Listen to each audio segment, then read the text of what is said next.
अजीज़ तलबा और तालिबात, 7वीं जमात में आपका इस्तकबाल है। आइए उर्दू सब्जेक्ट का सबक नंबर 4 बूढ़ी काकी। आज हम इस सबक की बुलंदख्वानी करेंगे और इसको समझने की कोशिश करेंगे। इसके जो मुसन्निफ है ये प्रेमचंद है। इनका असल नाम धनपत राय है। असल नाम धनपत राय है।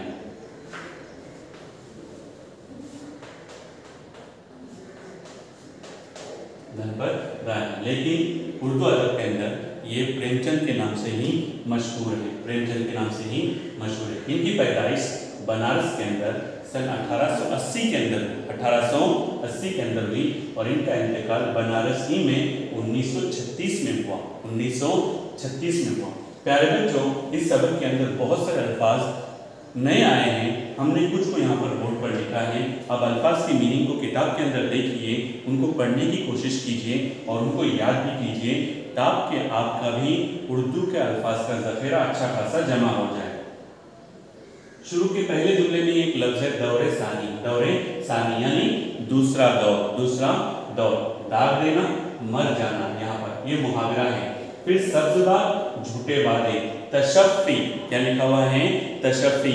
यहाँ पर सीन पर तशदीद है, इसलिए फ की आवाज़ डबल आएगी। तशफ़ी यानी तसल्ली। दिख करना, परेशान करना। दरे, हिचकिचाहट। लफ्ज़ देखो किस तरह से लिखा हुआ है, अच्छी तरह से इसको गौर से देखें और उसी के मुताबिक वैसा ही लिखने की कोशिश कीजिए। चश्मे ख्याल, तसव्वुर। हमारे जहन में चलते हैं ना, कोई चीज़ सामने नहीं है लेकिन हम उसके बारे में सोचते रहते हैं, वो उसकी शक्ल सामने आती है, तो वो तसव्वुर कहलाता है।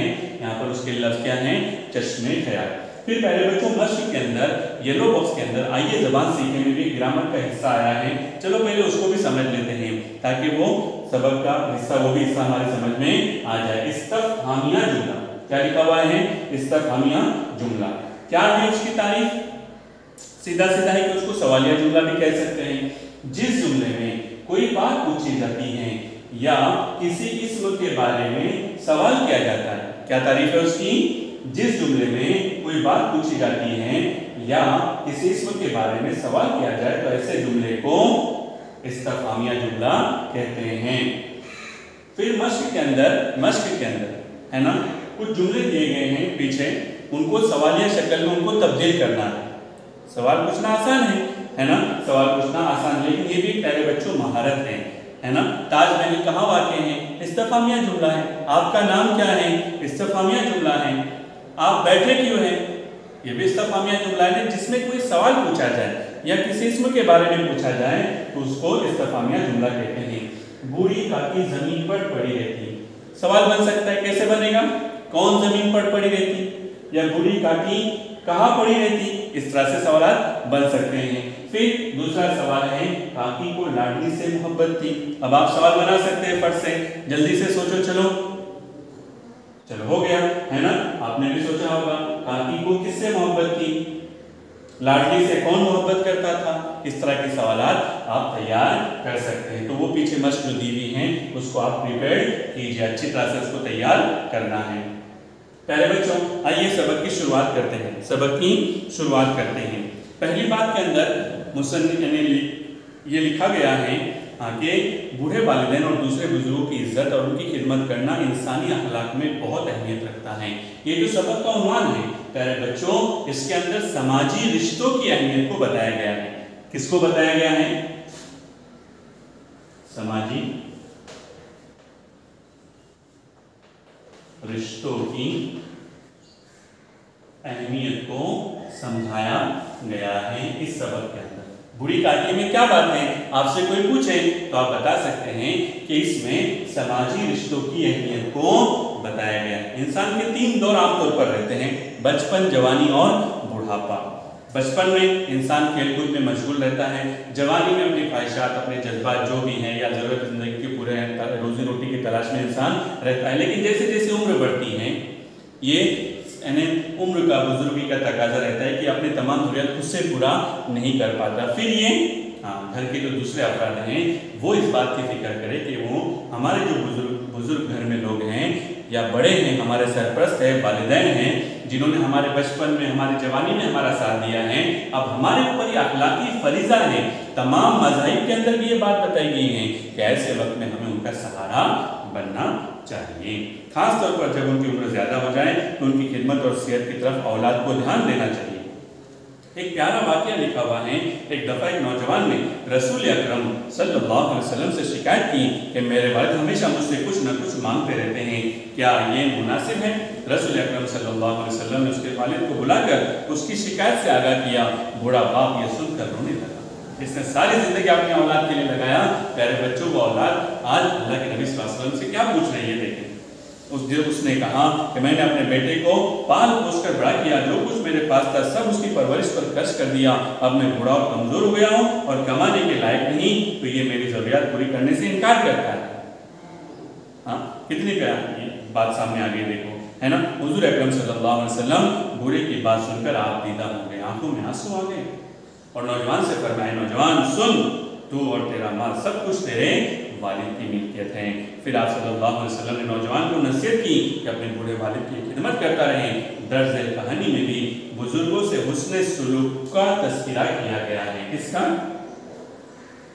हुस्ने सुलूक, यानी बुजुर्गों के साथ अच्छा सुलूक करना। यानी हुस्ने सुलूक तो सबके साथ है, सबके साथ है, अपने आप से भी है, अपने भाई बहनों से है, अजीज और अकारीब से, रिश्तेदार से हैं, खानदान वालों से हैं, मोहल्ले वालों से हैं, गांव वालों से हैं, अपने हम वतन भाइयों से हैं, दूसरी मखलूकात से भी, दूसरे मखलूकात से भी हैं। और इसकी उम्दा मिसाल मेरे और आपके आका ताजदार मदीना जनाब मोहम्मद रसूलुल्लाह सल्लल्लाहु अलैहि वसल्लम हैं कि वो बिल्कुल बेहतरीन अखलाक का नमूना। अल्लाह ने यहाँ तक कहा कि मैं अखलाक को मुकम्मल करने आया हूँ। इतने प्यारे अखलाक, दोस्तों के साथ तो अच्छा सलूक किया ही, दुश्मनों के साथ भी अच्छा सलूक करके वो उम्दा मिसाल बताकर दुनिया से चले गए। प्यारे बच्चों, हमें भी उनके नक्शे कदम पर चलना है। तो आइए इस सबक का कुछ अहम हिस्सा आपके सामने गोशगुजार करते हैं, बुलंदखानी करते हैं, सब अपनी अपनी किताब के अंदर सफ़ा नंबर 12 पर, सफ़ा नंबर 12 पर। आइए, बुढ़ापा अक्सर बचपन का दौरे सानी हुआ करता है। बूढ़ी काकी में जायके के सिवा कोई हिस्स बाकी न थी। आंखें, हाथ, पैर सब जवाब दे चुके थे, जमीन पर पड़ी रहते, और जब घर वाले कोई बात उनकी मर्जी के खिलाफ करते, खाने का वक्त टल जाता या मिकदार काफ़ी न होती या बाजार से कोई चीज़ आती और उन्हें न मिलती तो रोने लगते थे। उनके शोहर को मरे हुए ज़माना गुजर गया था, 7 बेटे जवान होकर दाग दे गए थे और अब एक भतीजे के सिवा दुनिया में उनका कोई न था। उसी भतीजे के नाम उन्होंने अपनी सारी जायदाद लिख दी थी। इन हजरात ने लिखाते वक्त तो खूब लंबे चौड़े दावे किए थे, लेकिन वो वादे दलालों के सब्ज़बान थे। अगरचा उस जायदाद की सालाना आमदनी 150-200 रुपये से कम न थी, लेकिन बूढ़ी काकी को पेट भर रूखा दाना भी मुश्किल से मिलता था। बुद्ध राम को कभी कभी अपनी बेइंसाफी का एहसास होता। वो सोचते कि इस जायदाद की बदौलत में आज मैं इस वक्त भला आदमी बना बैठा हूँ, और अगर ज़बानी तशफ़ी से सूरत हाल में कुछ इस्लाह हो सकती तो इन्हें मुतलक दरेग न होता, लेकिन मज़ीद खर्च का खौफ उनकी नेकी को दबाए रखता था। उसके बरक्स अगर दरवाजे पर कोई भला मानस बैठा होता और बूढ़ी काकी अपना नगमे बेहंगाम शुरू कर देते तो वो आग हो जाते थे और घर में आकर उन्हें डांटते थे। लड़के वालिद का ये रंग देख कर बूढ़ी काकी को और भी दिक करते थे। प्यारे बच्चों, ये 2 पैराग्राफ की बुलंदखानी की गई हैं। आप पूरी सबक की पहले बुलंदखानी करें, फिर आपको वीडियो में जो चीज़ें समझाई जाएंगी इंशाल्लाह उसके ज़रिए से पूरा सबक आपको समझ में आसानी से आ जाएगा। पहला ही जुमला देखिए, बुढ़ापा अक्सर बचपन का दौरे सानी हुआ करता है। दौरे सानी दूसरा दौर, दौरे सानी दूसरा दौर, है ना, बचपन का हुआ करता है। बूढ़ी काकी में जायके के सिवा कोई हिस्स बाकी न थी। सुनना, महसूस करना, देखना, सुनना, है ना, ये जो हिस्से इंसान के अंदर, हाँ, हवा से खमसा जिनको कहते हैं, तो सिर्फ जायके की टेस्ट की, एक सुनना भी है ना, देखना है। तो ये जो हिस्से हैं, ये टेस्ट करने की यही हिस्स सिर्फ बाकी थी, बाकी तमाम हिस्स जो हैं उम्र के साथ साथ जवाब दे चुके थे। आंखें, हाथ, पैर सब जवाब दे चुके थे, जमीन पर पड़े हुए। अक्सर बूढ़े लोग जो हैं ज़्यादा चलना फिरना पसंद नहीं करते। क्यों नहीं करते? थकावट हो जाती है ना, जिंदगी पर खूब मेहनत मुशक्कत की है, अब ज़्यादा काम काज कुछ होता नहीं है, इसलिए वो ज़मीन पर पड़े रहते हैं। और जब घर वाले कोई बात उनकी मर्जी के खिलाफ करते हैं, उनकी मर्जी के खिलाफ, उनके वो देखते रहते हैं घर वालों को कौन क्या क्या कर रहा है, एक मिजाज होता है। अब चल फिर नहीं सकते तो जगह पर बैठे बैठे सारी चीज़ों को वॉश करते रहते हैं और फिर उनकी मर्जी के खिलाफ करते हैं। खाने का वक्त टल जाता या मिकदार काफ़ी न होती या बाजार से कोई चीज़ आती और उन्हें न मिलती तो रोने लगती थी। रूटीन लाइफ में अक्सर चीज़ें हुआ करती हैं, लेकिन प्यारे बच्चों हमें अपने बुजुर्गों का खास ख्याल रखना है। जब भी कोई चीज़ इस तरह की आवे तो पहले हम अपने बड़ों को दे दें, अपने बड़ों को दे दें। उनके शोहर को मरे हुए एक ज़माना गुजर गया था। 7 बेटे थे उनके, कितने थे? 7 बेटे जवान होकर दाग दे गए थे। दाग दे कर गए थे मतलब वो सब इंतकाल कर गए थे। क्या कर गए थे? इंतकाल कर गए थे। और अब एक भतीजे के सिवा एक भतीजे के सिवा उनका दुनिया में कोई न था, उनका दुनिया में कोई न था। उसी भतीजे के नाम उन्होंने सारी जायदाद लिख दी थी। इन हजरत ने लिखाते वक्त तो खूब लंबे चौड़े वादे किए थे, है ना। विरासत का जो हिस्सा था, वसीयत जो की थी उसके मुताबिक उनको जो कुछ भी मिलने वाला था उस वक्त उन्होंने खूब लंबे चौड़े दावे किए थे। और दावे भी कैसे किए थे? वो वादे जैसे दलालों के सब्ज बाग होते हैं, एजेंट लोग जिस तरह के वादे दिखाते ना वो दिखाते लेकिन कुछ करते नहीं है, तो बिल्कुल उसी तरह से थे। अगर उस जायदाद की सालाना आमदनी 150-200 से कम न थी, 150 या 200 से कम न थी, है ना। लेकिन बूढ़ी काकी को पेट भर कर रोका खाना भी मुश्किल से मिलता था। इतनी सारी जायदाद होने के बावजूद भी, आमदनी होने के बावजूद भी बूढ़ी काकी को उतना ज़रूरत के ज़िंदगी को गुजारने के लिए जितने खाने की ज़रूरत थी उतना भी सही ढंग से खाना मिलता न था। बुद्धराम को कभी कभी अपनी बेइंसाफी का एहसास होता। बुद्धराम यानी उनका भतीजा, इस तरह की नाइंसाफी का थोड़ा बहुत एहसास हो जाता था। वो सोचते कि जायदाद की बदौलत मैं इस वक्त भला आदमी बना बैठा हूँ और अगर ज़बानी तशफ़ी से सूरत हाल में कुछ इस्लाह हो सकती थी तो उन्हें मुतलक दरेग न होता, लेकिन मज़ीद खर्च का खौफ उनकी नेकी को दबाए रखता था। उसके बरक्स अगर दरवाजे पर कोई भला मानस हिंदी ज़बान का शब्द है आदमी बना बैठा होता और बूढ़ी काकी अपना नगमे बेहंगाम शुरू कर देते तो वो आग हो जाते और घर में आकर खूब डांटते थे। लड़के वालिद का ये रंग देखकर बूढ़ी काकी को और भी दिल करते थे। कोई बड़ा आदमी बैठा हुआ है, अभी चूंकि उम्र का बड़ी हो गई है, यानी दिमाग भी सही तौर से चलता नहीं है, शऊर जो है वो साथ छोड़ देता है, तो ऐसे वक्त में कहाँ क्या बोलना उतना उनको होश आवास रहता नहीं है। और कोई जब बाहर मेहमान आकर बैठा हुआ है, कोई भला आदमी आकर बैठा है और वो अंदर से अपना बोलना शुरू कर दिए, तो ऐसे वक्त में जो घर वाले रहते हैं उनको थोड़ा अजीब लगता है कि मेहमान आके या बाहर का कोई आदमी बैठा है और घर में इस तरह की बातें चल रही हैं। तो वालिद जो है उनके जाने के बाद उनको बूढ़ी काकी को खूब डांटते थे। तो बच्चे देखकर ये जो माहौल था ये देखकर बच्चे और भी बूढ़ी काकी को परेशान करते थे। दिख करना परेशान करना, दिख करना परेशान करना। सारे घर में अगर किसी को काकी से मोहब्बत थी तो वो बुद्धराम की छोटी लड़की लाडली थी। नाम पता नहीं है लेकिन यहाँ पर लाडली नाम दिया हुआ है। प्यार से जैसे कहते हैं ना पिंकी, सिंकी, बंटी, मुन्ना, चुन्ना, इस तरह से। तो उनका उसको छोटी लड़की लाडली थी। लाडली अपने दोनों भाइयों के खौफ से अपने हिस्से की मिठाई या चबीना बूढ़ी काकी के पास बैठकर खाया करती थी। हाँ, ये अपने हिस्से का भी बूढ़ी काकी के पास आकर बैठकर खाती थी। कौन? लाडली। कौन? लाडली जो है अपने जो हिस्से का मिलता था वो भी बूढ़ी काकी के पास आकर बैठकर खाया करती थी। अब एक वाकया लिखा हुआ है, रात का वक्त था, बुद्धराम के दरवाजे पर शहनाई बज रही थी। आज बुद्धराम के बड़े लड़के सुखराम का तिलक आया है, ये उसी का जश्न है। घर में मस्तूरात गा रही थी और रूपा मेहमानों की दावत का सामान करने में मसरूफ़ थी, है ना। रूपा जो है वो मेहमानों की दावत का सामान जमा करने में मसरूफ़ थी। भट्टियों पर कढ़ाव चढ़े हुए थे, एक में पूरियाँ कचौरियाँ निकल रही थी, दूसरे में समोसे, एक बड़े हंडे में मसालेदार तरकारी पक रही थी। घी और मसाले की इश्तहा अंगेज खुशबू चारों तरफ फैल रही थी। एक प्रोग्राम है ना, तिलक का घर के अंदर प्रोग्राम है। उस मौके पर घर में जो है वो अच्छे खासे पकवान पक रहे हैं, मेहमान आ रहे हैं, शहनाई वगैरह बज रही। तो ये पैराग्राफ के अंदर उस माहौल का तस्करा किया गया है। बूढ़ी काकी अपनी अंधेरी कोठरी में बैठी हुई थी। ये लज्जत आमेज खुशबू उन्हें बेताब कर रही थी। बेताब यानी बेचैन, बेताब यानी बेचैन, बेताब यानी बेचैन कर रही थी। अब वो जाना आना तो था नहीं कहीं पर, घर में एक जगह पर बैठे रहना था, और खुशबू तो आते रहती है, और जब अच्छी खुशबू आवे तो दिल और दिमाग जो है उस तरफ चला जाता है। उनकी चश्मे ख्याल में, चश्मे ख्याल तसव्वुर, जहन के अंदर कोई चीज़ सामने नहीं है, लेकिन हम अगर उसको तसव्वुर में लाते तो वो चीज़ मुकम्मल हमारे सामने चेहरे पर यानी दिलो दिमाग में आ जाती है, तो उसको चश्मे ख्याल कहते हैं। क्या कहते हैं? चश्मे ख्याल, है ना।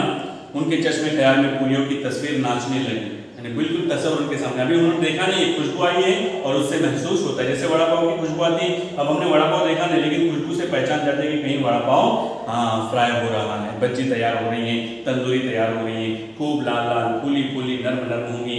एक पूरी मिलती तो जरा हाथ में लेकर देखती, क्यों न चलकर कढ़ाओ के सामने ही बैठे। दिल की उमंग को उन्होंने यहाँ पर इजहार किया है। किसने? बूढ़ी काकी ने। किसने? बूढ़ी काकी। इस तरह फैसला करके बूढ़ी काकी उखड़ू बैठकर हाथ के बल खिसकती हुई बमुश्किल तमाम चौखट से उतरी और धीरे धीरे, धीरे धीरे नहीं बहुत ज्यादा, एक तो धीरे, ये भी धीरे से बात समझ में आती थी, लेकिन धीरे धीरे मतलब और ज्यादा आहिस्ता, और ज्यादा आहिस्ता रेंगती हुई कढ़ाओ के पास जा बैठे। रूपा उस वक्त इस राशनिकी की हालत में थी, कभी इस कमरे में जाती, कभी उस कमरे में, कभी कढ़ाओ के पास, कभी कोठे पर। बेचारी अकेली औरत चारों तरफ दौड़ते दौड़ते हैरान हो रही थी, झिंझिलाती थी, कढ़ाती थी, पर गुस्सा बाहर निकलने का मौका न पाता था। पूरी जिम्मेदारी जब प्रोग्राम के वक्त में अपने ऊपर रहती है ना, तो आदमी का मिजाज थोड़ा चिड़चिड़ा होता है। क्या होता है? चिड़चिड़ा हो जाता है, इधर भाग उधर भाग, सारे घर की जरूरत को पूरा करना है, मेहमानों को देखना है, क्या पकवान किधर पक रहे हैं, कौन सा सामान किधर है। तो एक अकेली औरत रूपा के ऊपर वो था, इसलिए वो मौका नहीं, उसको गुस्सा निकालने का भी मौका नहीं मिल रहा था। कड़की थी पर गुस्सा बाहर निकालने का मौका न पाता था। इसी कश्मकश के आलम में उसने बूढ़ी काकी को कढ़ाव के पास बैठे देखा तो जल गई। अब वो सारे काम पूरे कर रही है, और वो जो बूढ़ी काकी हैं वो बिल्कुल खाने के लिए वहां पर जाकर तैयार बैठी है कि जैसे आ जाएगा। अभी मेहमानों की शुरुआत भी नहीं हुई, खाना खाने का कोई निजाम नहीं, और ये बूढ़ी काकी जो है वहां पर पहले जाकर बैठी है। तो वो गुस्से से जल गई, गुस्सा न रुक सका। जैसे मेंढक केंचुए पर झपटता है, उसी तरह वो बूढ़ी काकी पर झपटी और उन्हें दोनों हाथों से झिझोड़ कर बोली, ऐसे पेट में आग लगे, ऐसे पेट में आग लगे, ऐसे पेट में आग लगी। पेट है कि आग का कौन? कोठी में बैठे क्या दम उठता था? अभी मेहमानों ने नहीं खाया, देवताओं का भोग तक नहीं लगा, तब तक सब्र न हो सका, आकर छाती पर सवार हो गए। भला चाहती हो तो जाकर कोठी में बैठो, तुम जब घर के लोग लगेंगे तो तुम्हें भी मिलेगा, तुम्हें भी मिलेगा। तुम कोई देवी नहीं हो तो चाहे किसी के मुंह में पानी तक न जाए, लेकिन पहले तुम्हारी पूजा करें। रस्म रिवाज है हिंदू लोगों के कि पहले देवी देवताओं को खिलाया जाए, फिर बाद के लोग सब लोग फिर खाना खाएंगे। तो वो बूढ़ी काकी को गया देवी के साथ तशबीह दिया उन्होंने के जैसा कि पहले तुम देवी नहीं हो कि पहले तुमको खिलाएंगे, बाद में घर वालों को खिलाएंगे या मेहमान खाएंगे। तो तुम अंदर जाकर कोठरी में उधर बैठे रहो। बूढ़ी काकी ने सर न उठाया, न रोई, न बोली, चुपचाप रहती हुई वहां से अपने कमरे में चली गई। अब बूढ़ी औरत है, इस तरह का गुस्सा देखकर उनके जबान से कुछ भी अल्फाज नहीं निकला। वो जो गुस्सा था तैश था, हालांकि बुजुर्गों के साथ इस तरह का सलूक नहीं करना चाहिए, चाहे कैसा भी माहौल हो। प्यारे बच्चों, हमें इस सबक से ये सीखना है कि हमें अपने बड़ों के साथ किस तरह रखना है। थोड़ी देर के लिए हम ये सोचें कि उस बूढ़ी काकी की जगह पर हम होते हैं तो हमारे साथ इस तरह का सलूक होता तो हमको किस तरह से तकलीफ हो। हम अपने घर के बुजुर्गों के साथ हमेशा प्यारे बच्चों अच्छा सलूक रखने की कोशिश करें।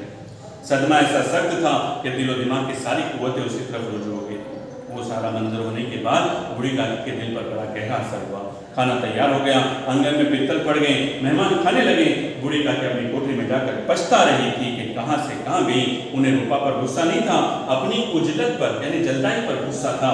सच तो है, जब तक मेहमान खा न चुकेंगे घर वाले कैसे खाएंगे। मुझसे इतनी देर भी न रहा गया, अब जब तक कोई बुलाने न आएगा न जाऊंगी। पक्का इरादा कर लिया बूढ़ी काकी ने भी। इस तरह की जिल्लत होने के बाद उन्होंने दिल में इरादा किया कि जब तक अभी कोई बुलाने नहीं आएगा तब तक तो कोठरी से बाहर नहीं निकलूंगी। हालांकि उनको उस वक्त भी भूख लग गई थी। थोड़ा खाते, बुजुर्ग लोग कितना ज्यादा थोड़ी खाते हैं, थोड़ा खाते हैं, थोड़ा खाते तो उनको जल्दी से भूख भी लग जाती है। दिल में ये फैसला करके वो खामोशी से बुलावे का इंतजार करने लगी। उन्हें एक एक लम्हा, एक एक घंटा मालूम होता था। इंतजार की घड़ियां वैसे भी ज्यादा रहती हैं। हमें किसी चीज का इंतजार हो तो वो वक्त टलता नहीं है। तो आधा दिन, 2 दिन, 3 दिन के बराबर लगता है, घंटा आधे दिन के बराबर लगता है, मिनट जो है वो घंटे के बराबर लगते हैं। अब पित्तल बिछ गए होंगे। अब वो कयास कर रहे हैं, अंदाज़ा लगा रही है कि अब ये वक्त आ गया है, अब ये सब मेहमान आ गए हैं, लोग कतार में बैठे होंगे, खाने के सारे साजो सामान लगे होंगे, मालूम होता है लोग खाने पर बैठ गए। फिर उन्हें लगा कि बहुत देर हो गई है, क्या इतनी देर तक कोई लोग खा ही रहे होंगे, किसी की बोलचाल सुनाई नहीं देती, ज़रूर लोग खा पी के चले गए होंगे, मुझे कोई बुलाने नहीं आया। प्यारे बच्चों, ऐसे मौके पर खुसूसन अपने इलाके में इसका रिवाज है अल्हम्दुलिल्लाह, खुशी के मौके पर या शादी ब्याहों के अंदर जब कोई खाना पकता है तो गांव में जो बुजुर्ग अहबाब हैं जो उस प्रोग्राम में शिरकत नहीं कर सकते हैं, कुछ लोग आते हैं और कहते हैं कि फला घर पर वो नहीं आ पा रहे, उनके घर पे थोड़ा खाना पहुंचा दो। अच्छा लगता है, वाकई में बहुत अच्छी चीज़ है, बहुत अच्छी चीज़ है। रूपा चिढ़ गई है, क्या जाने क्या कि न बुलाएं, सोचती है कि आप ही आएंगे, कोई मेहमान नहीं कि बुला कर लाओ, घर के लोग हैं, खुद आना चाहिए, ऐसा वो सोच रही हैं। बूढ़ी काकी चलने के लिए तैयार हुई, उन्होंने दिल ही में तरह तरह के मंसूबे बांधे। पहले तरकारी से पूरियाँ खाऊंगी, फिर दही और शक्कर से कचौरियाँ रायते के साथ मज़ेदार मालूम होंगी। आपके मुंह में भी पानी आ रहा होगा, लेकिन थोड़ा सब्र कीजिए, मौका मिला तो घर वालों से कहकर ये तमाम चीज़ों को अपने घरों के अंदर भी बनाकर उसका मज़ा और लुत्फ लीजिए। चाहे कोई बुरा माने या भला, मैं तो मांग मांग कर खाऊंगी। जब कोई चीज़ अच्छी लगती है ना तो आदमी थोड़ी उसकी तारीफ भी करता है, और आप भी इसकी आदत डालो। आप जब भी आपके वालिदैन या घर में कोई चीज़ पकती है तो आप ये कहिए अम्मा से, अम्मा वाकई में बहुत बेहतरीन बना है, उसमें आपका ही फायदा है, अम्मा एक रोटी आपके हिस्से में और ज़्यादा दे देगी। बूढ़ी काकी ऊपर बैठकर हाथों के बल खिसकती हुई आंगन में आई। मेहमानों की जमात वो अभी बैठी हुई थी, वो रेंगती हुई उनके बीच में जा पहुंची। कई आदमी चौंक कर खड़े हुए, आवाज़ें आई, अरे ये कौन बुढ़िया है, सवालिया निशान है ना। यहाँ पर बात आई इस्तेफामिया जुमले की, वो यहाँ पर भी इसका तस्करा है। पंडित बुधराम काकी को देखते ही गुस्से से तिलमिला गए, आग बबूला हो गए, गुस्सा हो गया। ये मुहावरा है। पूरियों का थाल लिए खड़े थे, थाल को जमीन पर पटक दिया और जिस तरह बेरहम साहूकार अपनी किसी मफरूर आसामी को देखते ही झपट कर उसका टेटवा लेता है, उसी तरह लपक कर उन्होंने बूढ़ी काकी के दोनों शाने पकड़े और घसीटते हुए लाकर अंधेरी कोठरी में धाम से गिरा दिया। किसने? पंडित बुधराम ने। मेहमानों ने खाना खाया, घर वालों ने खाया, बाजे वाले धोबी चमार भी खा चुके, लेकिन बूढ़ी काकी को किसी ने न पूछा। बुधराम और रूपा दोनों ही उन्हें उनकी बेहाई की सजा देने का तस्फिया कर चुके थे, पक्का इरादा कर चुके थे। उनके बुढ़ापे पर, बेकसी पर, फुतूर अकल पर किसी को तरस नहीं आया। प्यारे बच्चों, ये अल्फाज जो हैं वाकई में जिंदगी भर इस पर अमल करना है हमको। कौन कौन से? उनका बुढ़ापा है, बेकसी है वो बुजुर्ग लोगों की, और फुतूर अकल पर, इंसान की अकल भी उस वक्त काम नहीं करती है, किसी को तरस नहीं, याद भी नहीं आता है। हम घर के बुजुर्ग लोग देखो, चीज़ अपने बाजू में ही है लेकिन पूरा घर छान मारते हैं। हमें प्यारे बच्चों इसका ख्याल रखना है, उनकी चीज़ें कहाँ रखी है, जब वो पूछे तो फौरन लाकर उनको दे दे। अकेली लाडली उनके लिए करा रही थी। दोनों बार जब उसकी माँ और बाप ने काकी को बेरहमी से घसीटा तो लाडली का कलेजा बैठ कर रह गया। उसके दिल को सख्त तकलीफ हुई। वो दिल की नरम थी, है ना, दिल की नरम थी तो फौरन उसको बुरा लगा। वो झिझला रही थी कि ये लोग काकी को क्यों बहुत सी पूरियाँ नहीं दे देते। वो काकी के पास जाकर उन्हें तशफ़ी देना चाहती थी। तशफ़ी तसल्ली। देखो ये सबक के अंदर ये 2 मरतबा आया है। कितनी मरतबा आया है? 2 मरतबा आया है। लेकिन माँ के खौफ से न जाती थी, उसने अपने हिस्से की पूरियाँ भी न खाई थी, खुद भी नहीं खा रही थी, क्योंकि वो देख रही थी सारा मंजर। बूढ़ी काकी के साथ इस तरह सलूक हो रहा था तो लाडली के दिल को सुकून नहीं था। वो ये पूरियाँ काकी के पास ले जाना चाहती थी। बूढ़ी काकी मेरी आवाज़ सुनते ही उड़ बैठेंगी, पूरियाँ देखकर कैसी खुश होंगी, मुझे खूब प्यार करेंगी। रात के 11 बजे थे, रात के 11 बज चुके थे। रूपा आंगन में पड़ी सो रही। लाडली की अम्मी जो है पड़ी सो रही थी। लाडली की आंखों में नींद न थी। उसको बूढ़ी काकी का तस्वुर जो है भूख का, उसके साथ जो सलूक हुआ था वो दिमाग में घूम रहा था। अब ऐसे वक्त में आदमी को नींद कहाँ से आएगी? तो लाडली भी जो है सोई नहीं थी। काकी को पूरियाँ खिलाने की खुशी उसे सोने न देती थी। जब उसे यकीन हो गया कि अम्मा गाफिल सो रही हैं तो वो चुपके से उठी, पटारी उठाई और बूढ़ी काकी की कोठरी की तरफ चली। बूढ़ी काकी को महज इतना याद था कि किसी ने मेरे शाने पकड़े। फिर उन्हें ऐसा मालूम हुआ जैसे कोई पहाड़ पर उड़ाए लिए जाता है। उनके पैर बार बार पत्थरों से टकराए, तब किसी ने उन्हें पहाड़ पर से पटक दिया। वो बेहोश हो गई। एकाएक उनके कान में आवाज़ आई, काकी उठो। क्या आवाज़ आई? नरमी थी, शफकत थी इन लफ्ज़ों के अंदर। प्यारे बच्चों, यानी बहुत गहराई है।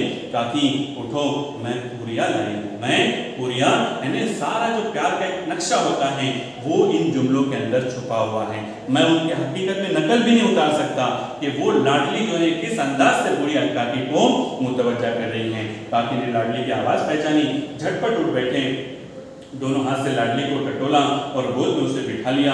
लाडली ने पूरियां निकाल कर दी। काकी ने पूछा, क्या तुम्हारी अम्मा ने दी है? देखो दिमाग में जो बातें घूम रही है, पहला सवाल वही है। लाडली ने फक्र से कहा, नहीं, ये मेरे हिस्से की। बेपनाह मोहब्बत करती थी कौन? लाडली पूरी काकी से। काकी पूरियों पर टूट पड़ी। 5 मिनट में कटारी खाली हो गई। लाडली ने पूछा, काकी पेट भर गया? सवालिया निशान। जैसे थोड़ी सी बारिश ठंडक की जगह और भी हबस पैदा कर देती है, यानी और भी जरूरत लगती है उसकी, है ना। इसी तरह इन चंद पूरियों ने काकी की इश्तहा और रग़बत को और भी तेज कर दिया था। बोली, नहीं बेटी, जाके अम्मा से और मांग लो, और मांग लो। लाडली ने कहा, अम्मा सोती हैं, जगाऊंगी तो मारेंगी, जगाऊंगी तो मारेंगी। काकी ने पटारी को फिर टटोला, उसमें चंद रेजे गिरे थे। जैसे पूरिया वगैरह बनती तो नीचे थोड़ा सा उसका एक चूरा रहता है ना, उसका तस्करा उन्हें निकाल कर खा गई। बार बार होंठ चाटती थी, चटकारे भरती थी। ये एक लाडली से बोली, मेरा हाथ पकड़ कर वहां ले चलो जहां मेहमानों ने बैठकर खाना खाया था। लाडली उनका मंशा न समझ सकी। मंशा यानी वो क्या करना चाहती हैं, वो उनके हावभाव से, उनके बोलने से समझा नहीं। किसके?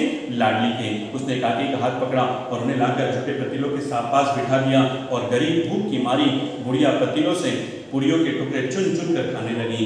वहीं दही कितना लजीज था, सालन कितना मजेदार, कचौरियाँ कितनी सिलोनी, समोसे कितने खस्ता और नरम। बारिश का मौसम चल रहा है। ये नाम अगर हम कानों में आते हैं तो ऐसा लगता है कि कहीं से आ जाए तो अच्छा है। चटनी है, सॉस है ना, तो बड़ा मजेदार मालूम होता है। आज शाम में अगर मौका मिला तो ये आप लोग मंगा कर खा लेना। ऐन उसी वक्त रूपा की आंख खुली। उसे मालूम हुआ कि लाडली पास नहीं है। चौंकी, चारपाई के इधर उधर ताकने लगी कि कहीं लड़की नीचे तो नहीं गिर पड़ी। उसे वहां न पाकर वो उठ बैठी तो क्या देखती हैं कि लाडली झूठे पतीलों के पास चुपचाप खड़ी हैं और बूढ़ी काकी पतीलों पर से पूरियों के टुकड़े उठाकर खा रही हैं। रूपा का कलेजा सुनसान हो गया। ये मंजर देखकर मेहमान आए, सारे लोगों ने खाकर चले गए, लेकिन उस बूढ़ी काकी का जरा भी ख्याल ना गया। बिस्तरों पर पड़े सोए रहे, लेकिन बूढ़ी काकी को किसी ने खाना नहीं दिया। अब बूढ़ी काकी जो है वहां से उठा कर वो खा रही हैं। तो ये मंजर देखकर रूपा की दिल की हालत बदल गई। ये वो नजारा था जिससे देखने वालों के दिल कांप उठते हैं।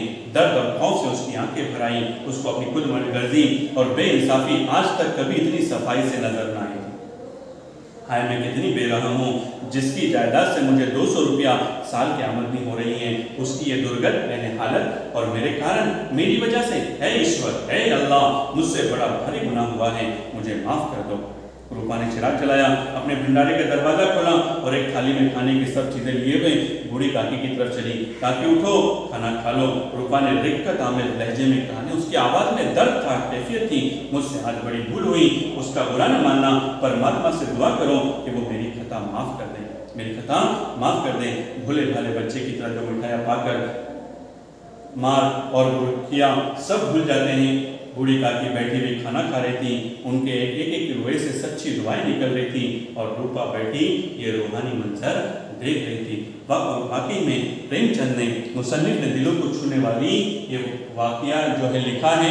हमें इससे सबक ये लेना है कि हम अपने घरों में जो बुजुर्ग हैं या हमारे मोहल्ले में, खानदान में, गांव में हैं, हमें उनके साथ अच्छा सलूक करना चाहिए। उनके मिजाज की वजह से, उनके चिड़चिड़ेपन की वजह से कभी हमें उनसे नाराज नहीं होना है। उनकी ज़रूरियात ज़िंदगी का हमें खुसूसी तौर पर ख्याल रखना है। प्यारे बच्चों, ये था सबक। हम उम्मीद करते हैं आपको ये सबक समझ में आ गया होगा। इससे क्या मैसेज लेना है वो असल है, वो असल है। अगले लेक्चर में दोबारा मुलाकात होगी। तब तक के लिए इजाज़त चाहते हैं। अस्सलामु अलैकुम व रहमतुल्लाहि व बरकातुहू।